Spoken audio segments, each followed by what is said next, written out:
અનમોલભાઈ સોનીને બેંકમાં કામ હોવાથી આજે દુકાને તેના એક દીકરાને મોકલ્યો.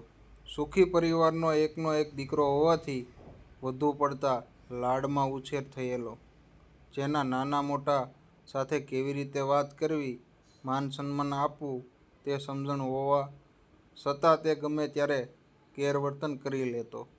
અનમોલભાઈએ ઘરેથી સમજાવીને મોકલ્યો હતો કે દુકાને કોઈ પણ આવે તેની સાથે શાંતિથી વાત કરજે અને બીજું કોઈ ખાસ કામ હોય તો મને ફોન કરજે. દીકરો દુકાને પહોંચી ગયો અને પોતાની કેબિનમાં બેઠો હતો. માણસો કામકાજ કરી રહ્યા હતા. તેવામાં એક માણસ શેઠના દીકરા પાસે આવે છે અને કહે છે કે મોટી ઉંમરના ભાઈ આવ્યા, મોટા શેઠને મળવા માંગે છે. શેઠના દીકરાએ પોતાની કેબિનમાં બોલાવ્યા. થોડીવારમાં એક વૃદ્ધ દાદા હાથમાં લાકડી લઈને તેની સામે ધીરે ધીરે ચાલતા આવે છે. દીકરો તે દાદાને સામે ખુરશીમાં બેસાડે છે. માણસ પાસે દાદા માટે ચા પાણી મંગાવે છે. બાદમાં પૂછે છે કે દાદા, તમારે પિતાજીનું શું કામ હતું? ત્યારે દાદાએ પોતાના ખિસ્સામાંથી એક નાની અને અત્યંત જૂની ચિઠ્ઠી કાઢી અને શેઠના દીકરાને આપી ને કહ્યું કે મારે આ ચિઠ્ઠીમાં લખેલું છે તેમ 10 તોલા સોનું લેવાનું છે. ચિઠ્ઠી એટલી જૂની હતી કે તેનો કાગળ પણ પીળો પડી ગયો હતો અને અત્યંત જૂનો થઈ ગયો હતો. તેમ છતાં દીકરાએ તેથી લીધી અને જોયું. દીકરાએ ચિઠ્ઠી જોઈને વાંચ્યું. ચિઠ્ઠીમાં 10 તોલા સોનું લેવાનું લખ્યું હતું, પરંતુ તેનો ભાવ 1600 રૂપિયા હતો.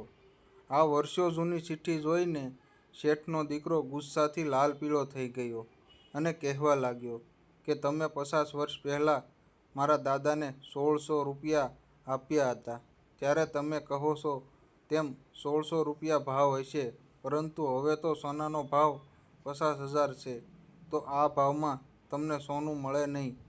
એમ બહુ તો તમે તમારા રૂપિયા આપી શકીએ. શેઠના દીકરાની વાત સાંભળીને વૃદ્ધ દાદા કંઈ બોલ્યા વગર બેસી રહ્યા, જાણે કંઈ વિચારી રહ્યા હોય. એવામાં થોડીવાર પછી શેઠ દુકાનમાં આવ્યા. બધા માણસોના કામમાં નજર કરી અને શેઠ કેબિનમાં આવે છે અને દીકરો કહે છે, આ વૃદ્ધ 50 વર્ષ પહેલાંની એક ચિઠ્ઠી લઈને આવ્યા છે અને કહે છે મારે 10 તોલા સોનું લેવાનું છે. આ સાંભળીને શેઠ એકદમ ચમકી ગયા, જાણે વર્ષો પહેલાં બનેલી ઘટના તેમની નજર સમક્ષ આવી ગઈ હોય અને વૃદ્ધની સામે ટગર નજરે જોવા મળ્યા. ત્યારે જ વૃદ્ધ બોલ્યા કે અનમોલ બેટા, ભૂલી ગયો કે શું? આ વૃદ્ધનો અવાજ સાંભળીને શેઠને 50 વર્ષ જૂની ઓળખાણ 1 મિનિટમાં તાજી થઈ ગઈ. શેઠ તરત જ વૃદ્ધના પગે પડી ગયા કે આટલા બધા વર્ષથી તમે ક્યાં હતા?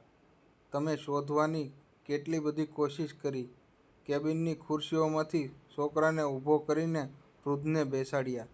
તેના દીકરા સામે જોઈને અનમોલભાઈએ કહ્યું કે 50 વર્ષ પહેલાં જ્યારે દુકાળ પડ્યો ને, આપણી બધી ઉઘરાણી ન આવી, ત્યારે આપણી પાસે ખાવા માટે પણ કંઈ ન વધ્યું, ત્યારે આ દાદાએ આપણને કરિયાણું ભરી દીધું અને આ ચિઠ્ઠીમાં લખેલ 10 તોલા સોનું ધંધો કરવા માટે આપેલું હતું. આજે એ 10 તોલા સોનામાંથી આપણે આ દુકાન, મકાન તેમજ આ શોરૂમમાં જે માલ પડ્યો છે તે બધું આ વૃદ્ધના 10 તોલા સોનામાંથી કમાયા છીએ. આજે આ ફક્ત 10 તોલાના જ નહીં, આપણી બધી માલ મિલકતના 50%ના ભાગીદાર છે, કારણ કે જ્યારે પૈસા આપ્યા ત્યારે વ્યાજ લેવાની વાત પણ નહોતી માન્યા, જેથી આપણા ભાગીદાર કહેવાય. આજે આપણા માટે આનાથી સારો દિવસ ના હોય જ્યારે આપણે તેના હકના રૂપિયા આપી દઈએ. આમ કરી શેઠ વૃદ્ધ માણસના પગે પડી ગયા અને તેની પેઢીમાંથી 50%નો હિસ્સો આપ્યો. શેઠ ત્યાં દાદાના પગ પાસે બેસીને વર્ષો જૂની વાતો વાગોળવા લાગ્યા અને એકબીજાના વાતોમાં ખોવાઈ ગયા. દીકરો ત્યાં ઊભો બધું જોતો રહી ગયો.